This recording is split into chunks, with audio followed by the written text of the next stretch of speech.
Hello, everyone, and welcome to the New Artist Spotlight podcast. I'm Wilko Wilkes. And some people call me Crxss.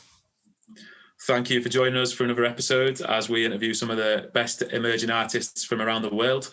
The whole of the New Artist Spotlight community is part of this podcast, so we appreciate your feedback and love hearing from you. So we look forward to meeting lots of you in the coming months and years. Any questions or comments you have on the podcast, please feel free to DM me or email me on wilkowilkes@gmail.com. And that can be reached on Instagram at origin_cross. And as always, remember to check out newartistspotlight.org, where there's loads of good playlists, there's great news, reviews, things like that, there's tips. Just check it out and you'll see it all.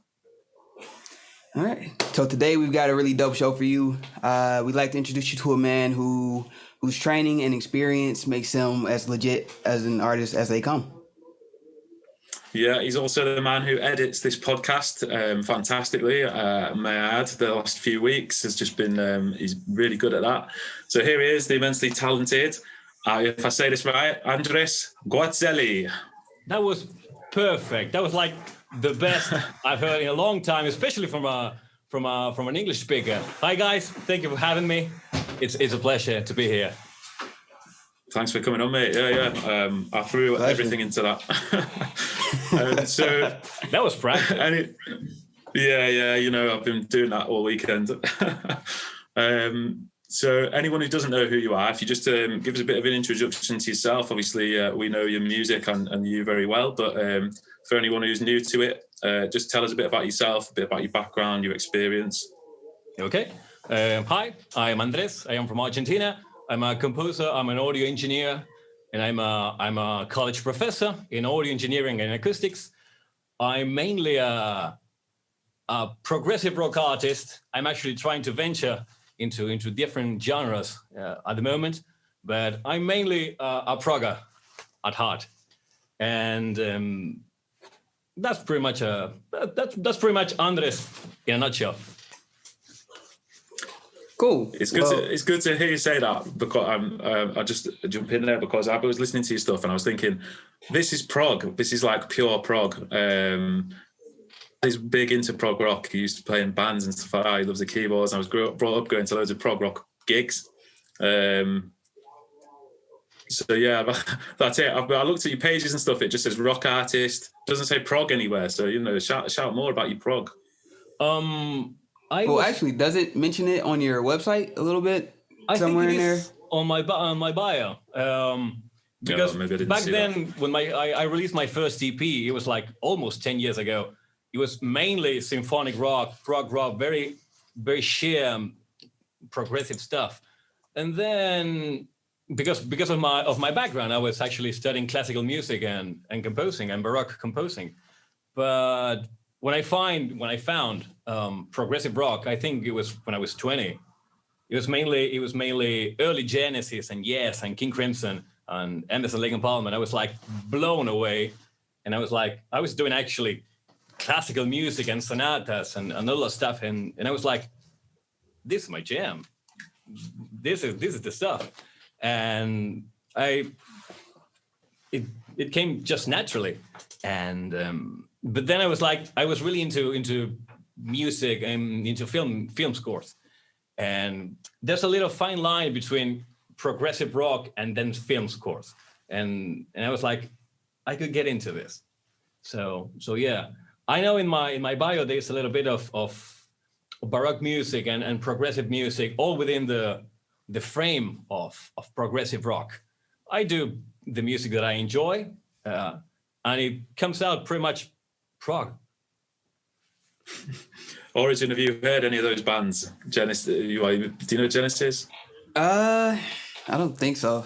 No, he's named a lot of English bands there as well. I've seen some of them. I've seen Carl Palmer live from Emerson, Lake and Palmer, and I've seen a few. I've seen like John Wetton from King Crimson and a few others. I've seen some of those bands. I saw. It's a big prog scene in England. I mean, what?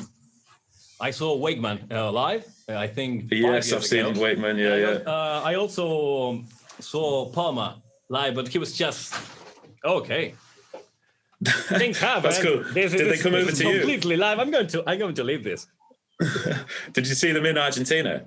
Yeah. Actually, right, in my own city. I didn't even have to go to Buenos Aires. So, yeah. That's cool. Yeah, I've seen them in Yorkshire. So they're spanning the world. It's something we've got in common. Yeah. I just love prog. It's like I know a lot of people don't really get it.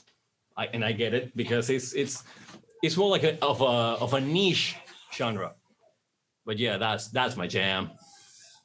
Yeah, when I was listening to your music, I'm like, progressive rock. It has to be its own thing because I'm listening to it and like it doesn't fit any of the genres of rock that like I'm familiar with hearing. Yeah. So I'm listening and like, this isn't what I expected because that's not a genre that I'm like really familiar with.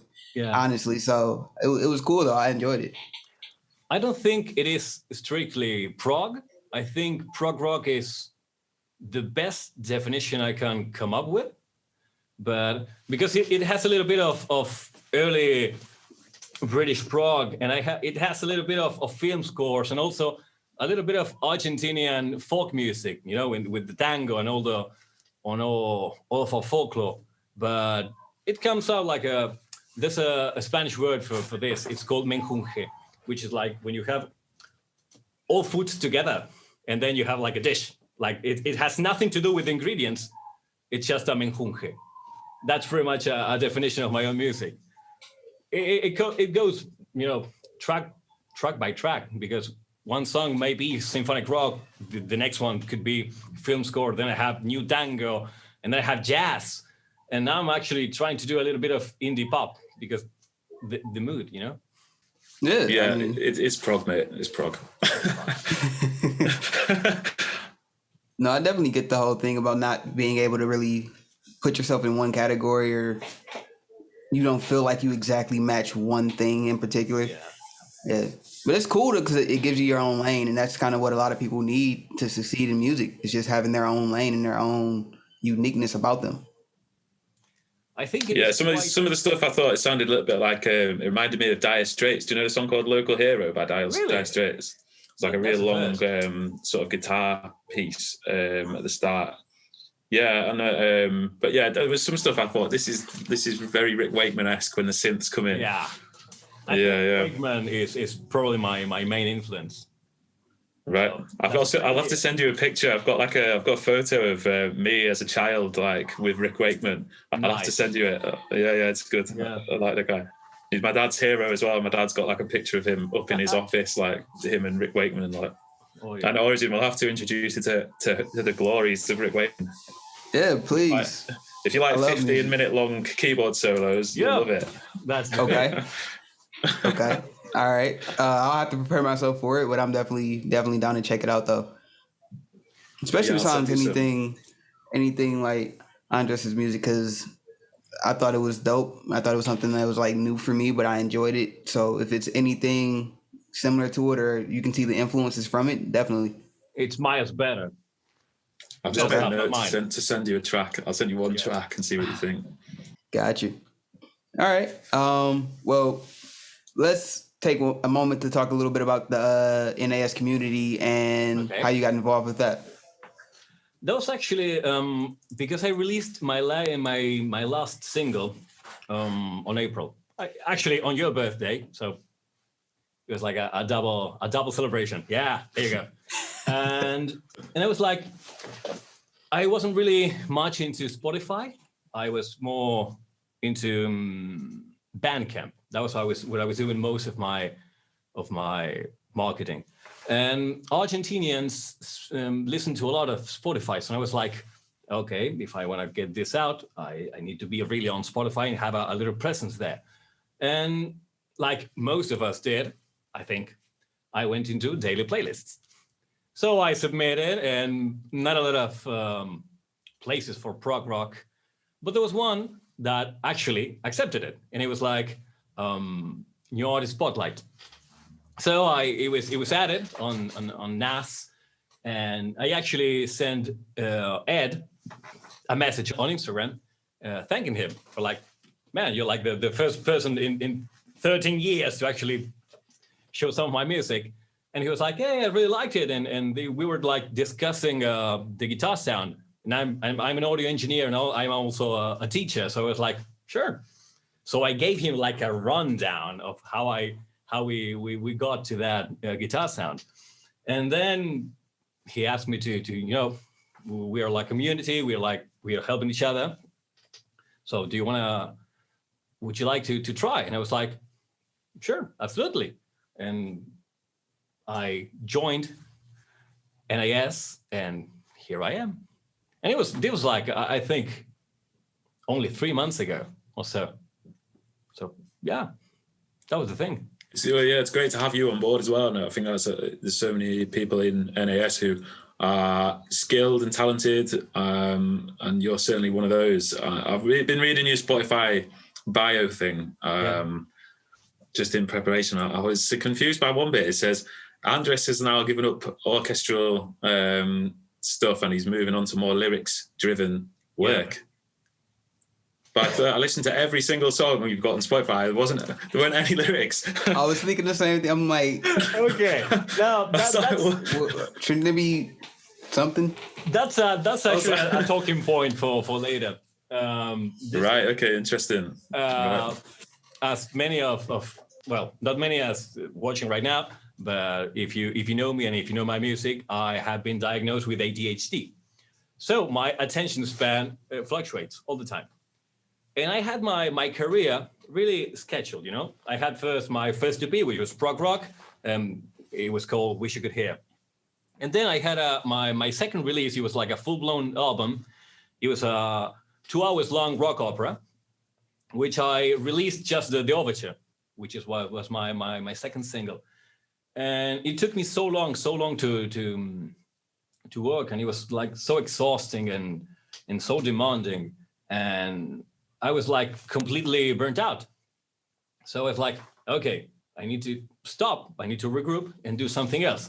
So I was working on a different album, which was called World Citizen, and that was more like lyrics driven. But then my main guitar player, which is we was Colin Tench, and he died. He passed away. So I was like, I reworked one of the songs from the album into a tribute for him. And I'm just really good at what is the word in English? Is it sublimation a word? Could be, but maybe my English isn't good enough to know. Okay. It's a word, and I don't necessarily know what it means. Into music. I'm really good at that. Right, yeah. And then when I was working back then on World Citizen, I was actually kind of like, I was made aware of how my ADHD was actually sculpting my music. And I was like, I gotta do something about it. So I created a new album, which was called Atypical. It was my ADHD symptoms into music. And then it was like, it's been 5 years and I haven't sent a single lyrics-driven song. And it was like, I'm trying to get real structured songs with lyrics, with vocals, and I can't really manage. So yeah. No, it's an accident. It's not my fault. I try my best. Well, I think what we need there is like some sort of mad prog rock fusion with rap, and me and Origin will jump on. We'll sort your lyrics out. That would be good. You just look after the music. I don't know if it would be good. I think that's probably why no one's done it before, but we could try it. One thing I've noticed, Wilko is volunteering us a lot of verses in these podcasts. yeah. Grifting. Absolutely. I would love that. I'm down to try it. We'll have a lot on soon, won't we? If we keep doing this every week, Origin, by the end of the year, we'll have about 50 collabs on the go. It'd be great. Most likely, yeah.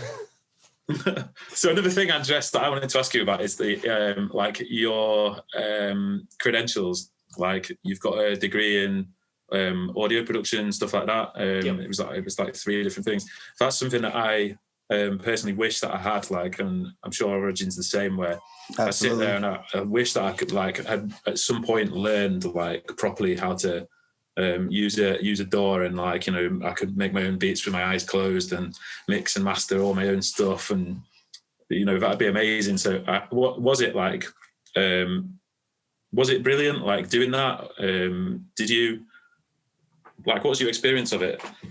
Something I'd love to do, but I can't afford it now. I'm too old.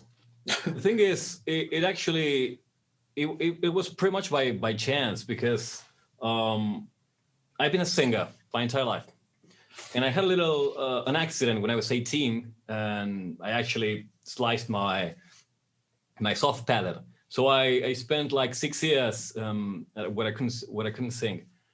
That was actually at the time when I was in college. I was in college for audio engineering and musical production, and because my idea was to produce my own music, and I never thought of making it like a job, you know, like producing someone else. The whole idea was to being able to produce myself and not needing someone. That was the thing, not needing someone, because I never really had the money to actually go to a proper studio and then lay down an album. So I was like, okay, maybe if I have the tools myself, I can do it myself. But then that happened, and then I was like, and then Genesis happened, and combined with my composing history, and I was like doing instrumental music, and it was easy. But then music doesn't really pay your bills, especially when you're 20 and you do rock music in Argentina. So I needed to get a job, and I was like recording and mixing for people, and 20 years later, here I am. So yeah, it was pretty much by chance, but it worked out eventually. And that's good, because like Wilko said, that's the thing that a lot of artists kind of wish they had, where they had the skill set to, you know, be able to provide for themselves as artists, basically. Because we spend a lot of time and a lot of money if you don't have, it's a trade-off, really, right? You either have to learn it as best you can, you're going to spend a lot of time doing that, and then not having that proper teaching is not going to help you out as much as you would like, right? Yep. Or you have to put a lot of money into it, and money just doesn't come easily to a lot of people. And so it's really like a trade-off. Even for me, I spun up until like a year ago, maybe even less, I was mixing and mastering all my own stuff, and you could see the progression with it, but like never high level. So it's when you get to that point and you realize you have those skills where you can do that for yourself, like how does it feel good? Is it just like I'm independent and I'm an artist and I'm an indie artist? Is it a genesis? Yeah, it feels good. But that's the thing. It's actually a double-edged sword, because when you do it yourself, you're doing the writing, the arrangement, the recording, the mixing, the production. It's all a do-it-yourself, and then you don't have you're always biased. You know, you don't know when you don't have it takes time to build up the objectivity to say this works and this doesn't, and maybe I like this, but it's not really working, so it takes time. The thing is, I'm also limited in what instruments I can play. I have the I don't know, luck of I play piano and keyboards, and keyboards means MIDI. And by MIDI, I can do a lot of stuff that I couldn't if I played bass or drums. But yeah, it is a double-edged sword, because it feels good to be able to do it yourself, but you also have to do it yourself. And it takes time, and it takes effort, and it's sleepless nights, and you have your girlfriend trying to sleep, and you're like playing the piano at 4 a.m. like a madman, and that's pretty much every day. And when you don't have the time, because sometimes you're mixing someone else's album or producing someone else, and I was like, you have to make the time for making this work to get a living out of it, and then you have to find the time to actually do the music yourself. And I remember Ed talking about the same thing last week. because it was like I only had like 6 hours free of time because he had kids and a family and another job. And it's pretty much the same. I don't have kids, but my music is like my children, and then I have my personal life. And yeah, it's tough, but it's so rewarding. Yeah, you put your heart into music, don't you? You have experience, you said, I think I saw like harmony and like music theory and things like that, right? Yep. And that's, I know for me, and even though I don't produce or anything like that, I actually my high school curriculum was actually music. So I had to do harmony, I had to do music theory.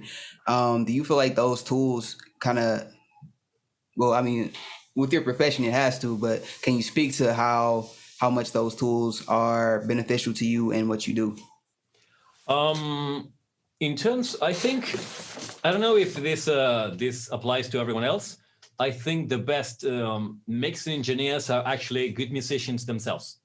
So because they don't see it as a purely technical thing, but more like a musical thing, and you don't spend time thinking about decibels and compression and hertz. It's just the music, and you can point out a bad arrangement without waiting for the spectrum to clash.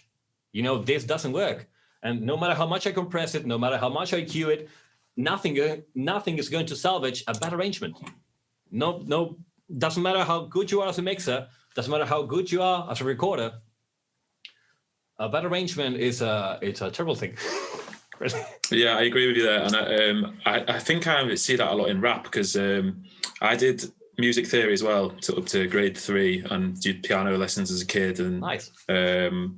So you get to that point where it's just ingrained. But I see some rappers who are like, sometimes I'm on Reddit, I'm in a few like making hip hop forums and stuff like that. And I see people ask questions that are like really, it's stuff that you're going to really struggle with if you don't just have like already in your head an understanding of bars, time signatures, syllables, whatever. Yeah. And they're like, how can I sort of cram these words into the verse, or how can I make, how do I count bars and things like that? When you hear some like amateur rappers, not yourself, Origin, yours is class, but you hear some like real bad, stuff where you can just tell straight away this guy is never going to be a very good rapper because the flow's all wrong. They're not hitting, they're not on beat at all. They clearly just don't have an understanding of music. And it's interesting to hear you say that, Andres. That's something I'd love to do more, is be able to train my ear to just play. Some people can just hear something and then play it. I don't know if you're like that. That's something I've always struggled with. But the words come quite naturally to me in the rapping. It's almost like a drum beat in itself. But yeah, I mean, I listen to your music and I just think, that is another level of skill that's like going to be really difficult for anyone to be able to pick up in their 20s or in their 30s and then start to produce music like that. Yeah, it's not going to happen. I'm actually, and I agree, because most of the time it comes down to practice, and you have to want to put down the work. I started when I was 9. And then I went to college when I was 18. I already had 9 years of music theory behind it. And I was really behind on the electrical part of it, in college. And most of my classmates were actually electronic engineers or technicians. And I was like, it was so easy for them. And I was like struggling to, I don't know the word when you have the cables. But the music part, it was easy for me, and the electric part was a nightmare. So it's pretty much practice. So if you're willing to put down the work, it'll pay off every time. So just quick question before we get to our next actual question. Are you guys familiar with like perfect pitch? Like some singers have perfect pitch, like they can hear something and just reproduce it immediately? Yeah. Is that not the most insane talent? Like that's like a superpower. Being able it is, but again, I feel like that's practice. Like a lot of those people will have, they've gone through singing lessons from being a child, and it's like having a tuner, isn't it? Like, you know, when you see someone tune a guitar by ear, and they'll know exactly when that stops as well. And I think it's all just practice. And those people will know what's an A and what's a G. Do you know what I mean? They'll hear one note and they'll be like, yeah, that's G sharp. Yeah. And it is bad, but yeah, again, it's something I wish I could do myself, but it's actually, I don't think anyone just naturally has that, do they? It's actually different, you know, having perfect pitch and then having really good relative pitch, because like Origin said, being able to reproduce it as you hear it is actually not a proof of perfect pitch, but really good hearing. And that's trainable. It's different when you hear a pitch and then you recognize what pitch it is. Because the other part, you know, like just reproducing it is just memory. And a very good way to practice it is actually having mental references of, you know, of the certain notes and certain intervals. Because I know, for example, the Argentinian national anthem, the first three notes are a third, a major third, and a fifth. So when you hear that interval, you really think, oh, that's like an anthem. And I have a perfect fourth in my own, you know, memory allocation. It's like Nirvana's Smells Like Teen Spirit, you know, dun dun with the guitar. And then you have little songs that you can actually connect some pitches and some intervals, and then it flows easily. So you start recognizing that, then it's just practice. Okay. It's still really interesting. Both of those things, relative or perfect, are both just, I don't know, they blow my mind, because I did choir for like 4 years with the music theory and everything like that. And before that, just like school and church and stuff like that. And I can't sing a lick. And some people are just like amazing. And it always blew, like, I didn't even know what perfect pitch was until like, I don't know, maybe, what was it? Like 9th grade. There was a guy who was just already, he has perfect pitch. And I'm like, what's perfect pitch? I have no pitch. How does he have perfect pitch? That's not fair, mate. Yeah, I was feeling like there's a certain. I was talking to my dad about this the other week. I think that you've got to have a certain like aptitude for stuff as well. So, like I was talking about Rick Wakeman, funnily enough, and I was saying that I could, because his sons are both like Adam Wakeman and Oliver Wakeman now as well, amazing keyboard players. Yeah, and I was saying like they must have a natural aptitude for it, because I could practice all I wanted on keyboard and piano. I would never be as good as them because my fingers don't work that way. I can't be fast enough. It's uncomfortable for me to bridge in the same ways. And it's like, but with rapping, that comes really naturally to me. And there'll be other people who probably would never be able to rap as fast and as clearly as I can. As people say to me, like, I don't know how you could, like, literally couldn't do that. And, so I think you've got to have that natural aptitude. And when you can actually turn something into like a real talent, like everyone in this chat, is when you can find that thing that you are good at, but also enjoy, and then put more time into that. And that's interesting. You know, that's the same sort of thing as I would like to make my own beats, but I try and concentrate on the rapping and the writing, because that's what I'm good at. And and there's only so much time in the world. Yep. Do you know what I mean? You've just got to have that natural aptitude, and then couple it with doing it and doing something that you're good at. Yeah, I think that's from childhood. I was reading studies about it, and like the rhythmic and harmonic part of the natural, you know, aptitude is built when I was before you hit like 3 or 4. So if it's like, you know, Wakeman's kids. They've been listening to music, that's music, when they were babies. So it's no surprise that when they're like 15 or 12 or 10, they're like amazing musicians, because that's how their brains are built. I think they must be about 40 by now, but yeah, they reach some levels, those guys. All right, so let's get back to you, since you are our guest, right? After listening to a lot of your music, I get that real cinematic quality that you go for, and so I was wondering, do you look at all into sync licensing or anything like that for your music, for films or different things like that? Back then, when I was actually living in Buenos Aires, I was actually working on cinema, on movies quite often. That was actually my main job. And to this day, I think I worked on 30 movies so far, give or take. But once I started composing my own music, I tried to license it. It was never really picked up, but mostly because they were either too long or too specific or too progressive. And the one that was actually got a little bit of interest, it was the overture, but it was the overture of my own, let's say, movie, because my album, Boat on the Untold Story, it was actually like a movie without image. And I always tried to get into sync licensing. It hasn't really worked out so far, but fingers crossed. Yeah, keep plugging away, pushing that. It's good. I think you've got a good chance. Yeah. And there's no copyright issues or anything like that, is there? You know, you're doing it all yourself. So, yeah, if you could get a couple of them, that'd be great. So, one thing I was going to ask you about then, you mentioned it earlier on, the Colin Tench on your August track. It says in memory. Just wondering if you want to talk a little bit more about him and his influence and how it relates to the EP, because it said the whole EP is dedicated to his memory. Yeah, Colin was a British guitar player.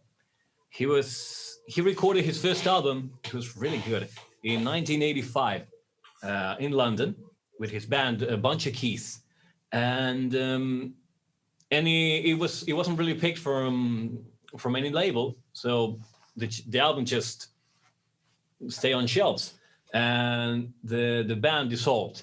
And then Colin, he stopped doing music for almost 25 years, and then Melodic Revolution Records picked up the album and released it in 2010. And I was like, I think listening on Reverb Nation, looking for some British prog music, and then I found Bunch of Keys, and I was like, this stuff is really good, and actually sounds really, it's not modern, because it was recorded 25 years ago on tape. And I was like, this is really good. So I contacted the band, and I was talking to Colin, and I was like, I'm working on this stuff. I'm trying to do an EP. Would you like to guest on it? And I was like, I haven't played guitar in 25 years. And I was like, okay, want to start over? And he did. And then we worked on what we then became Wish You Could Hear, my first EP. And then he was already retired, because he was like 60 back then. And he became, okay, I don't have anything else to do, so I'll just do music. And he did he was either producing or guesting or composing, I think 17 albums in 4 or 5 years. He was like a monster. Amazing. And then he was like, it's like we unleashed a monster. And then he just released what it became his final album. And then he passed away 3 days later. And I was already working on 4 albums together. And 3 of them I couldn't really release because of all the stuff I was mentioned before. And when we heard of the passing, he was a really good and close friend. And I wrote this song, August, in memory of Colin Tench. And it was always meant to be because it's a track about grief, and the 5 stages of grief. And it was meant to be like a trilogy, first the grief, and then you have the little nostalgia, and then you have the acceptance. And that's the EP. August in memory of Colin Tench is actually the single version of the track that's now on the EP, which is called August, A Cold Winter Morning. And the EP, which is in his memory, and it also features himself, because I actually asked permission from his family to use unused guitar takes from our time playing together 8 years ago. And they was like, absolutely, we would love to hear those, because otherwise it will be lost. And I asked for permission, they said yes. And I was actually creating new music based on old unused music that we did together, and that will become December and April, which is like the 3 parts of the trilogy: August, December, and April. So the album is supposed to be released on August 6th. I don't think I'll make it in that little time because I'm still mixing the album. But NAS takes a little time and effort, and I'm actually trying to work on some other music at the same time, which is mostly my ADHD making me take all the wrong decisions. But yeah, it's going to be a really good album, and this one is really prog. This one is. Yeah, you'll get there, mate. And I don't think you're taking all the wrong decisions. I think that's a really nice decision as well to follow through and make that music and honor his memory. That's one brilliant decision you've made there.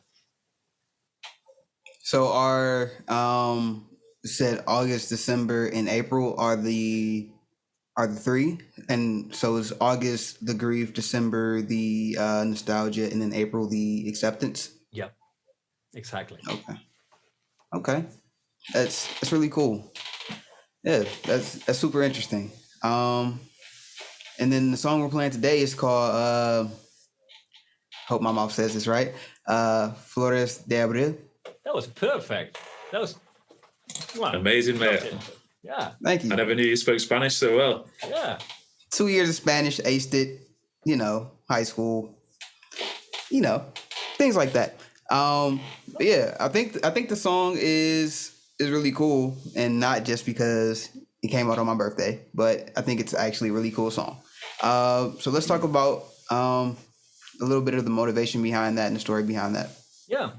I was actually working on the Colin album, and then the pandemic hit.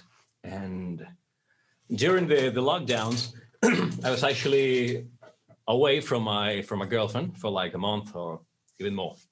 And her name is Fleur Diable, which is roughly translated, or literally translated to Flower April.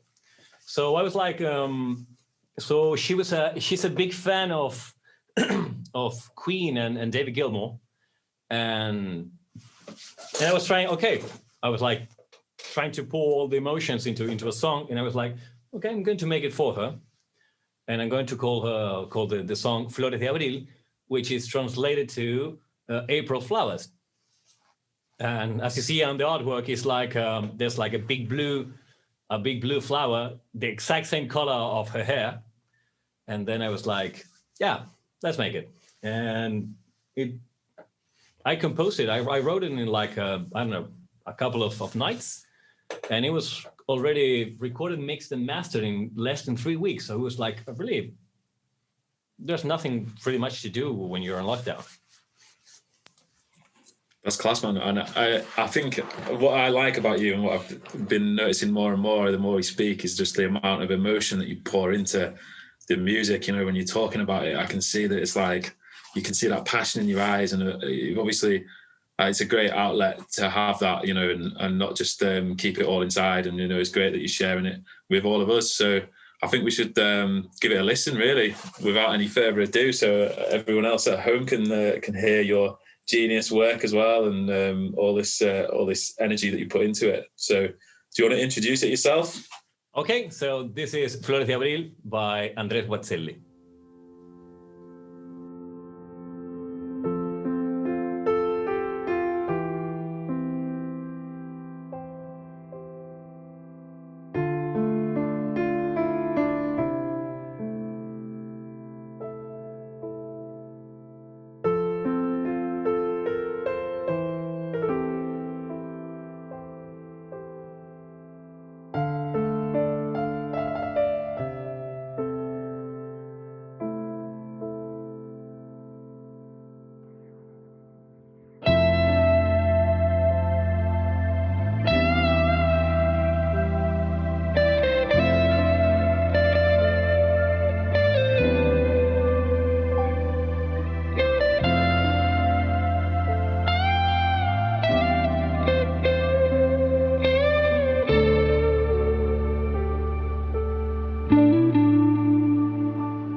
So that track was awesome, as we hyped it up to be.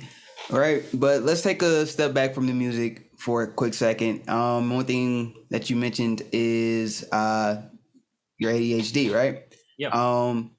So you're actually a spokesperson for ADHD. Is that correct? Yeah.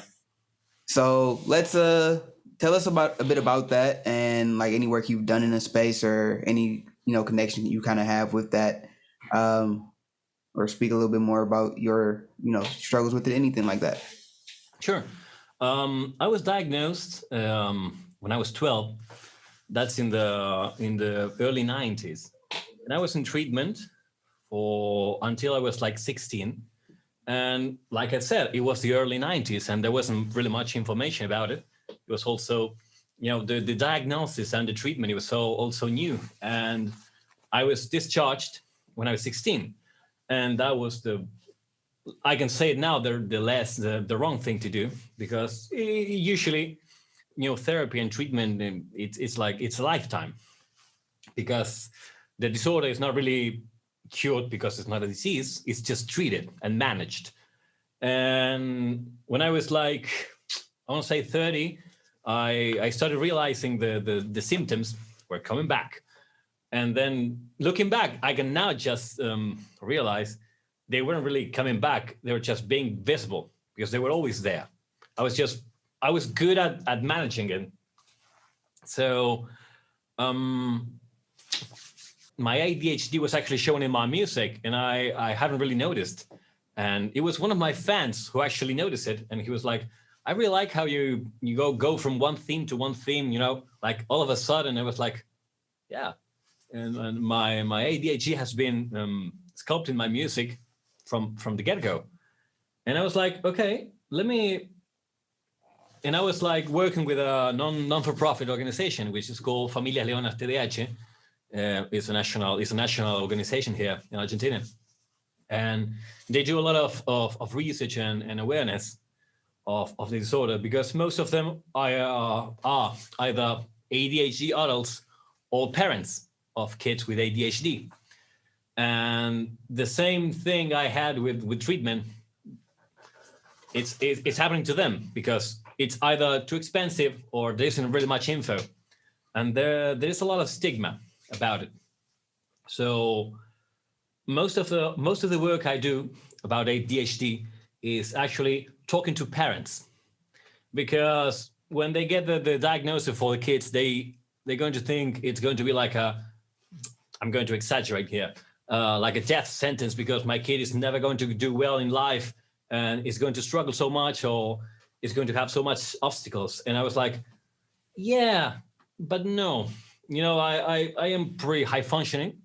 I do have my struggles. I do have obstacles, and it makes life a little harder, yes, but it's not impossible by any means. And one of the stuff we do is actually reassuring the parents that, it's all right. It's not so bad. So I decided to make an album out of it. So I decided to pour all of my symptoms into music, and then make it, then donate all the profits to different organizations around the world who do actually research and raise awareness of the disorder. That's great, man. I think it's it's a noble cause, and like you say, I mean, people do think of it like, oh no, my kid's got no chance if he's got ADHD, but you're right, you just have to work around those obstacles. I actually went for testing myself for adult ADHD because there's a lot of things, I've got a lot of symptoms, but they basically said that because it didn't significantly affect my life, there was no point in diagnosis, but that it probably could have been diagnosed as a child. They made me like bring in old school reports and stuff like that. Oh, yeah. And, like quiz my family about it and things like that. It was regular stuff. It was interesting, but yeah. No, that's good, man, and it's good that you're doing something about it. And also, your English is just amazing. I'm amazed that you can actually describe like these things, like such a complex subject in like I almost spent a lot of perfect time English. Like. with Australians. I must admit. my accent was actually... No, they don't speak English over there. I was thinking the same thing. I actually had to actually tone down my accent. I haven't spoken this much English, this long, out loud in a long time. So there was like I was a little scared about the podcast because I was like, you haven't spoken English out loud in so long, and it's like, so yeah. No, it's great, man. It's good practice for you then. Thank you. Quick, I guess, sidebar question, and I know we're wrapping up here, but do you feel like a lot of artists either have ADHD or have symptoms of ADHD or undiagnosed ADHD? Because just listening to Wilko mention that he may not have it, and even coming across a TikTok that kind of describes all the symptoms of ADHD, where it's like a series. Watching all that and hearing the stories kind of makes me feel like that I may kind of be in a similar situation to Wilko, where it's kind of like, or even you, where it's like I'm high functioning, but I still kind of have all these underlying symptoms that sometimes may or may not be completely apparent to someone else. Yeah. The thing about ADHD is that it's invisible for outsiders. So no one will ever know what's going on in your head, and no one's going to know if it's there.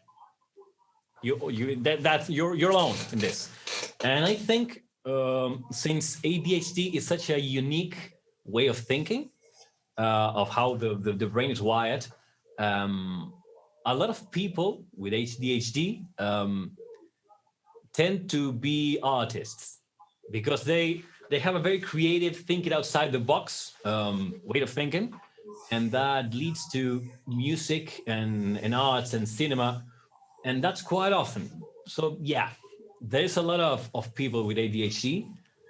We calculate about 2 to 5% of all children in the world, and half of that of adults. So it's pretty much 1% of all adults in the world may have ADHD.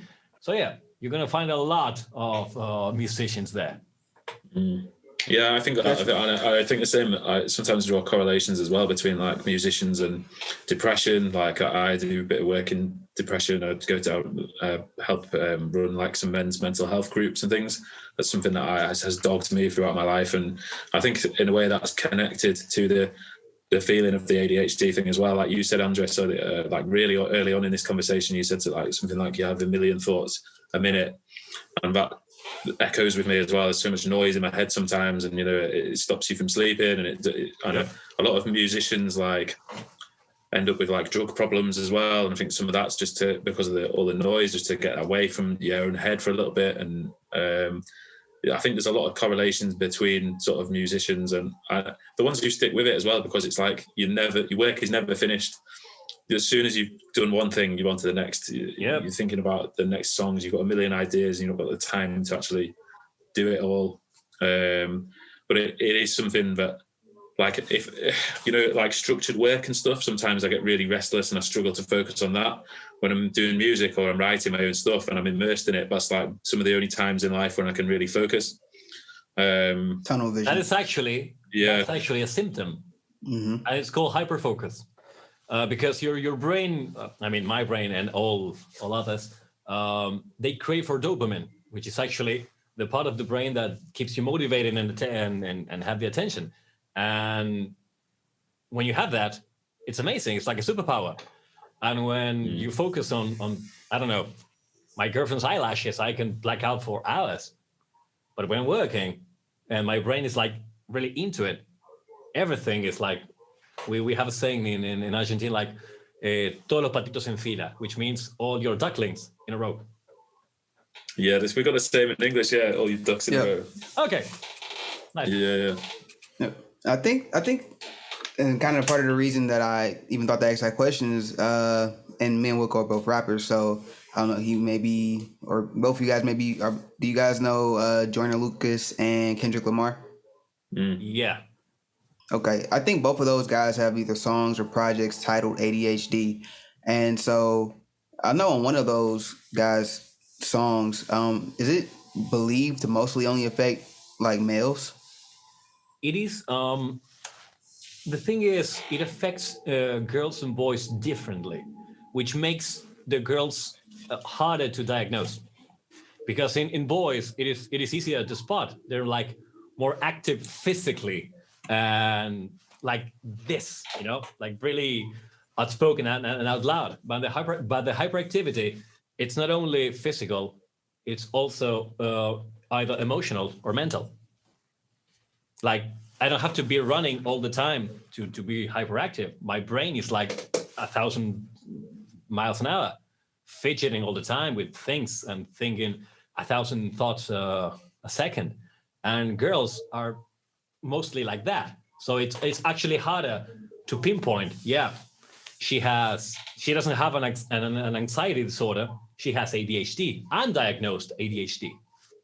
So it is different how it shows up in girls than in boys. So yeah. I'm a fidgeter as well. No, much to my colleagues or anyone who's ever sat next to me or something. There's a few times people have asked me to stop shaking my leg or just sit there like rocking the floor the whole time. You can't really see it on because of the framing, but my leg has been like this the entire. Yeah, I can't concentrate unless I'm moving. If I try and sit completely still, I'll like fall asleep or get really tired. Okay, Wilko, you do have ADHD. Well, yeah, I kind of thought that, but they basically just said, you can only get diagnosed if it affects your life significantly in a bad way. Because my life's kind of in order, but it's taken me years to get in order. Maybe until I was about 25, I was so disorganized. I didn't have, I was just constantly losing things, and I didn't have any idea what I was doing from day to day. And my life has been in order for the past year, and I have been diagnosed when I was 12. So, but the diagnosis actually brings, the relief of knowing, okay, I am not lazy. I am not disorganized. I have a different configuration on my brain. Yeah, it allows you to give yourself a little bit of a break in a way that you might sort of show compassion to others. Yep. But yeah, I figured by the end of it, I was like, well, actually, I don't need to know anymore. I don't need to put myself in a box. Yep. I just need to accept me for, who I am. And that's cool. And I think doing the music has helped with that. Like, it's helped massively in sort of feeling like I can create my own identity and have something to work on. But I actually, this music, I know I'm going off piece and I'm talking about me now and it's your show, but with the music thing, it's like it's the first thing in my life where I've managed to focus on something for a period of time without quitting. Like, I went to uni and I quit a school. I'd never got the grades that I should have done. So many things in my life where I could have done well if I'd focused that, and I've just sacked it off. Whereas now this music thing, I've been doing it sort of almost 2 years now, and I feel like it's the only thing that I've done where I've just continued to progress and get more and more into it and actually put the time in, do the work, and sort of feel proud of it, like doing myself. Yeah, I think actually, I don't know. I feel like we may both kind of have it. You may be even just like a slight bit more severe than I do. Just because, like, I was able to make it through. You call it uni, I call it college, but I was able to make it through that. And there were times where it was like, okay, because I know from like the lower grades that I was really good and like really smart. Like, I could figure things out, but for some reason when I got to that level, it was just like, I don't want to do it. And it wasn't like I had my mom there to be like, if you don't do it, you're gonna get in trouble and this, that, and that. So it was there was no force making me like sit there and do it. I had already got to the point where I had scholarships and things like that from the grades that I knew I was able to achieve. And then with the music, I feel like music is like kind of the only thing. And even with music, sometimes it kind of like starts and I'm really into it, and then sometimes it'll fade away. And then like hearing like, since now I send my stuff out to get mixed and mastered by other people, like even when I get to that point where it's kind of like, all right, I know I need to work on something, but I don't know if I really feel like it. Then I'll get something back from him, and like I'll hear it, and it's like, oh, this is really good. Then I'm like amped up and ready to do it again. I think it's that dopamine hit that pushes it and makes it come like, all right, now I'm back into doing this thing. And was really interesting, kind of why I asked the question earlier. When we found that TikTok page that was kind of focused on ADHD, I showed it to my wife. And we found out that me and her basically have a lot of the same symptoms and a lot of the same things in common. Because she has like really bad anxiety, but maybe it's not anxiety. Maybe it's, ADHD or I don't know, some combination of both. Yeah. So like even when I proposed and like she kind of felt it was coming, she's like, do not propose in like front of a lot of people. Don't do this big thing because I'm going to say no and I'm going to run away. And so, yeah, I think that we may have both kind of in one day been like, maybe we have this and no one told us. Because even though I was able to push through school, like she started and she has trouble figuring out what exactly it is she wants to go for. And then when she's doing something that she feels like she's really interested in, she starts really, really hard. Like she goes really, really hard and then just kind of like falls all the way back. And I think that maybe that might also be part of all of that. It does sound like it. So every person is different. I actually made it through college actually quite easily, but because I picked the subject that I liked, It's not like I went to I don't know, med school or law school. I was doing all engineering. And I was like, yeah, absolutely. And my brain was like on fire because this is actually what my brain is needing. And I can actually focus like a madman on this. But on the other hand, I did have subjects that I really didn't like. And I was like, man, I don't want to sit through 1,000 pages of people who I'm not really interested in this. And your hyper focus on the things that you're interested exactly. in.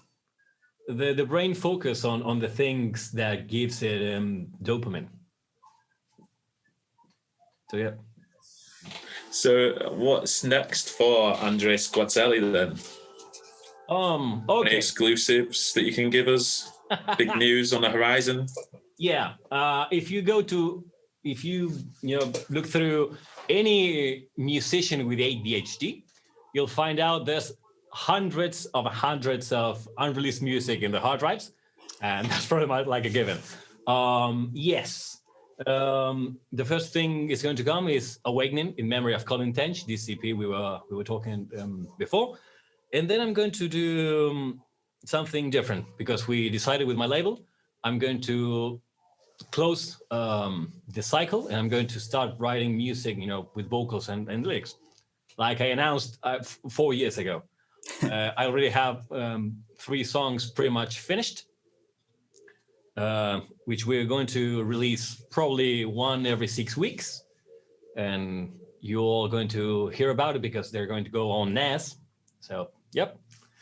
And after that, I do have already 3 albums in the making, which have been done for the past 4 years. So that's a lot of stuff.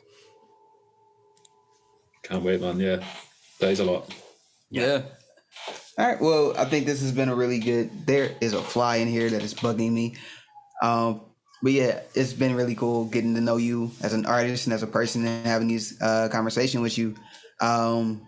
Hopefully we get to do this again, but please tell anyone that is tuned in watching this where they can find you, where they can just stay connected with everything you got going on. Sure.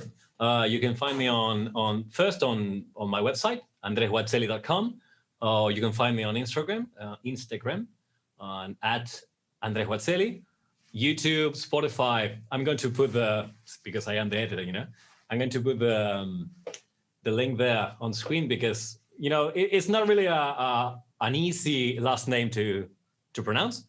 So I'm going to be as helpful as I can. So yeah. All major platforms. You can hear me on Spotify, Apple Music, YouTube, all of them, really. Double Z, double L. That's how I remember it.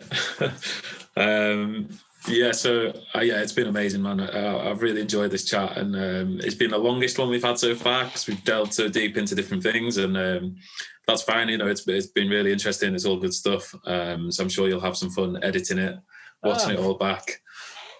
But well, you are a professional. You know, we've seen the job that you can do. So yeah, really great to meet you, and thanks again for coming on today.